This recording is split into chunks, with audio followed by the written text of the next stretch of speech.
Tout savoir pour profiter du soleil en toute sécurité, des dangers aux mesures de protection, c'est ce qui vous est proposé par le docteur Emmanuel Mahé, dermatologue à l'hôpital d'Argenteuil. Attention, c'est parti! Quels sont les risques liés au soleil à court terme? Donc, les risques liés au soleil à court terme sont de trois types. Le premier est le fameux coup de soleil, ce que nous on appelle en médecine l'érythème actinique. C'est cette rougeur qui correspond finalement à une brûlure liée à l'exposition aux ultraviolets qui se développe dans les premières heures qui suivent l'exposition et qui est maximum au bout de 24 heures. Alors, il faut savoir que dans les formes très sévères, il peut y avoir des décollements, des bulles de la peau qui sont liées à une brûlure sévère. Le deuxième, c'est ce qu'on appelle une aggravation des photodermatoses. On sait que certaines maladies de peau, comme le lupus, comme certains patients qui sont sensibles et lucides par ce qu'on voit chez les femmes, peuvent se déclencher dans les heures ou les jours qui suivent l'exposition solaire.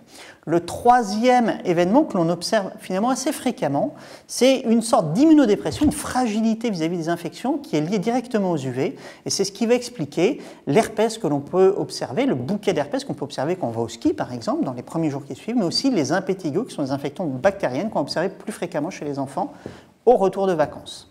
Quels sont les risques liés au soleil à long terme? Les risques liés au soleil au long terme sont là aussi de trois types. Le premier, le plus connu, ce sont les cancers de la peau. Il faut savoir que les cancers de la peau sont les cancers les plus fréquents que l'on observe, bien avant les cancers du poumon, bien avant les cancers de la prostate ou du sein chez la femme. Ce sont des cancers qui sont liés à l'exposition chronique, c'est-à-dire c'est une accumulation d'expositions au cours du temps, mais aussi favorisée par les expositions qu'on appelle aiguës, c'est-à-dire les coups de soleil en fait. Et là on observe deux types de cancers, les carcinomes, qui sont en général de bons pronostics s'ils sont pris précocement, et le mélanome qui lui, s'il n'est pas pris précocement, peut être de pronostic épouvantable. Le deuxième, c'est ce qu'on appelle le photovieillissement, et ça c'est un message qu'on utilise beaucoup en prévention solaire, notamment chez les femmes, car le soleil vieillit précocement la peau.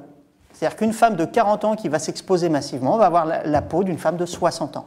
Donc ça, c'est percutant comme message.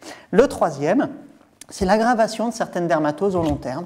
On sait que, par exemple, l'acné rosacée, qui sont des dermatoses un peu chroniques, si elles peuvent bénéficier initialement du soleil, sur le long terme, peuvent peut-être s'aggraver. Donc on va être très vigilant chez ces patients aussi. Qui doit être particulièrement vigilant? Donc, il faut être très vigilant donc, chez les patients que l'on a déjà identifiés, mais aussi très vigilant chez les enfants. Avec deux groupes d'enfants, les tout petits, un enfant de 0 à 3 ans n'a pas à être au soleil, n'a pas à être exposé, ça lui est totalement égal d'être bronzé, c'est juste pour les parents que c'est important. Il faut savoir que ces enfants n'ont pas besoin de vitamine D, parce que le pédiatre va les supplémenter. Donc le principal effet bénéfique du soleil, qui va être la synthèse de vitamine D, n'est pas nécessaire chez ces enfants.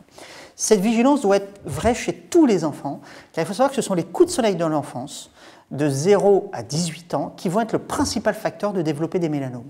Donc tous les enfants de 0 à 18 ans doivent être il faut être vigilant pour tous ces enfants et surtout éviter les coups de soleil.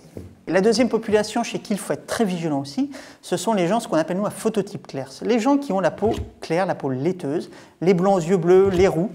Ceux-là vont faire beaucoup plus de coups de soleil et vont avoir un risque de développer des mélanomes beaucoup plus important en cas de coups de soleil. Sachant aussi que ces patients vont très peu bronzer, c'est vraiment inutile de s'exposer de façon massive. Quelles sont les périodes à risque?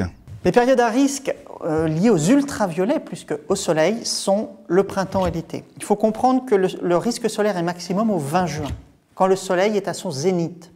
Et donc 2 mois avant, 2 mois après, le risque est important. Donc tout le monde l'identifie pendant les vacances, mais là où on est moins attentif, c'est pendant les périodes récréatives printanières, les tournois de sport, le barbecue, la tonte de la pelouse. On va être 1 heure, 2 heures exposé, plusieurs heures chez les enfants, avec un risque solaire qui est le même qu'au mois de juillet. Donc il faut être très vigilant à cette période, comme en été. Quelles sont les fausses idées liées à la prévention solaire? Alors, les fausses idées sur la prévention solaire sont multiples. La première, c'est l'utilisation d'autobronzants. L'autobronzant n'est pas un photoprotecteur, même si vous avez ce teint carotte induit par les autobronzants, le risque de faire un coup de soleil est le même et vous ne bronzerez pas plus rapidement. Le deuxième, ce sont les cabines de bronzage. Il faut être très très vigilant. Un des messages importants des cabines de bronzage, c'est que ça prépare les vacances. Ça ne prépare absolument pas, ça vous rajoute juste des UV, ça augmente les risques liés aux UV. Le troisième, l'ombre et les nuages. L'ombre et les nuages, on sait que ce sont des photoprotecteurs, on conseille d'aller à l'ombre. Il faut savoir que les nuages, par exemple, jusqu'à 75% de couverture nuageuse, le risque solaire est le même au sol. Donc les nuages sont des très mauvais protecteur solaire. L'ombre, pareil, on sait que l'ombre d'un parasol est un très mauvais protecteur solaire. Donc il faut être vigilant et ça ne vous exempte pas des autres mesures de prévention solaire. L'écran total n'existe pas. Ce sont des très bons protecteurs solaires, les écrans solaires, mais sous réserve d'une application stricte. Et on va voir les modalités d'application, et on se rend compte que très souvent, les crèmes solaires sont mal appliquées, et donc deviennent de très mauvais photoprotecteurs. Quel est le bon usage de la crème solaire? La bonne application de la crème solaire est le garant de son efficacité. Tout d'abord, il est conseillé de l'appliquer avant l'exposition solaire, 20 à 30 minutes. De la réappliquer toutes les 2 heures. De la réappliquer si vous vous baignez, c'est important pour les enfants. Si vous faites un effort physique, la sueur élimine la crème solaire. L'indice de protection solaire, on a envie de prendre le plus fort. Un indice 30 est largement suffisant sous réserve qu'il soit bien appliqué. Donc pour un enfant sain, pour un adulte sain, cet indice est largement suffisant et souvent coûte moins cher.